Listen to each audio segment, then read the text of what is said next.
sometimes I feel a little bit guilty about posting these reviews on YouTube because I get the impression that I'm the only person in the world that would be interested in some of these books, and this is one of those. This is a book I read a couple of years ago, another one of this series of backlogged books I'm trying to post here, but I do want to start reviewing everything that I read, no matter what I thought about it or how little or how much I loved it. Just put a review of it on YouTube, let people talk about it, and they can decide for themselves. This book is called Memoirs of a Medieval Woman, The Life and Times of Margery Kempe by Louise Collis. And Louise Collis's book stands out in an interesting tradition of books that are about books. Margery Kempe, who was born around 1373, we think, and died in 1438, wrote what is quite possibly the first autobiography in the English language. And quite a fascinating book in its own right. This is actually not her autobiography. It is a narrative retelling of her life by Louise Collis, who is a 20th century writer. Collis's retelling of the story adds the occasionally much needed and very helpful narrative drive of a modern historian. And at the same time, she's never intrusive and she never gets in too close, and she always lets Margery sort of tell her own story and to let her life take its own direction. But she does have some interesting insight to add as she goes along. Margery Kempe, like I said, was born around the year 1373 to a man named John Brunham, who was the longtime mayor of Lynn, what's now King's Lynn, which is in Norfolk, England. Around 1393 or so, when she was about 20, she met a man named John Kempe and had her first child quickly after that.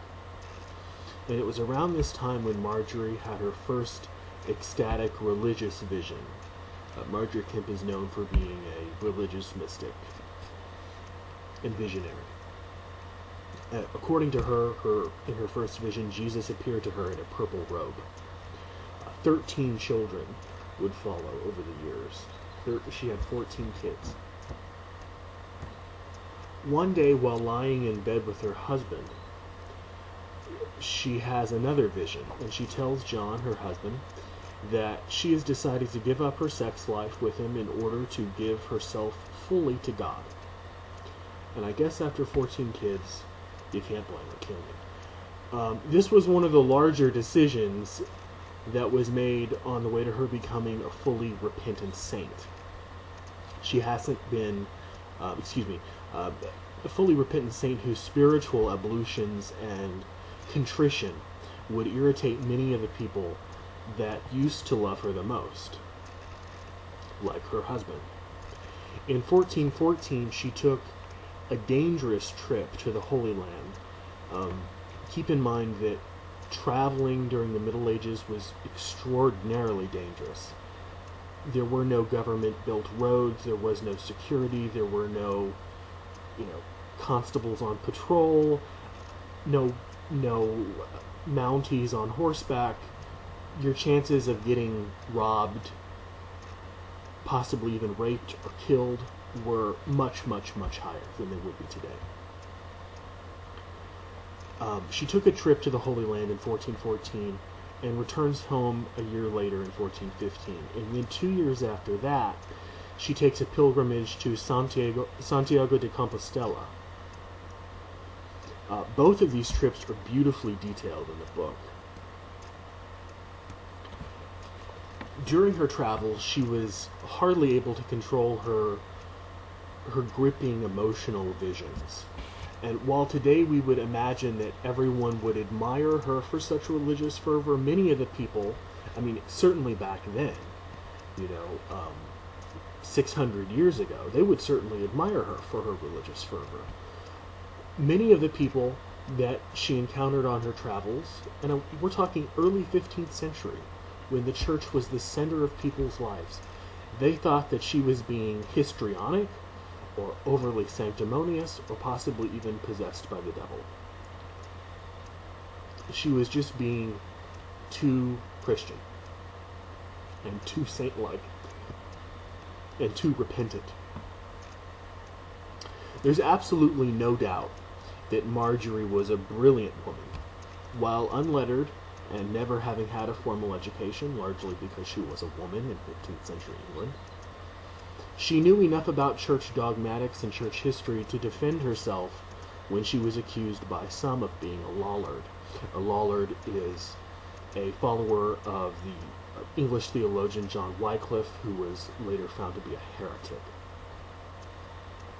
On other occasions, she was accused of being a heretic of other stripes, but she always received commendations from those in a position, by those people who were in a position to say what was orthodox and what wasn't. And she always kind of got out of any accusations of heresy that she was in. While the comparatively secular modern mindset might find Margery's religious devotion neurotic or overly compulsive, in fact, as many of the people on her trips thought she was, as I just mentioned, Collis's careful and really sensitive, considerate explication of Margery's life enables the reader to approach the text with more historical and cultural sociological sensitivity. No one would ever accuse Margery of being an uncomplicated woman. She was strong-willed and she was adamantine, but her sincerity and her selflessness and refusal to compromise those values which she found most important make her oddly likable, and one of the more interesting religious figures to come out of early 15th century English history. So, for anyone interested in the art of autobiography, of course, like I said, this is not the autobiography. This is roughly based on her autobiography, but you can find Margery Kempe's autobiography. I think there's a beautiful Norton Critical edition of it out, and you can find it in other editions too. But this is sort of refracted again through the interpretive lens of a 20th century historian. Anyone interested in autobiography, the history of the church, the Catholic Church, or in English history on a larger scale, especially medieval English history, like I am, this is interesting stuff. A lot of interesting insights into what it was like to live in 15th century England and what religion was like in 15th century England. Memoirs of a Medieval Woman, The Life and Times of Margery Kempe, is retold by Louise Collis.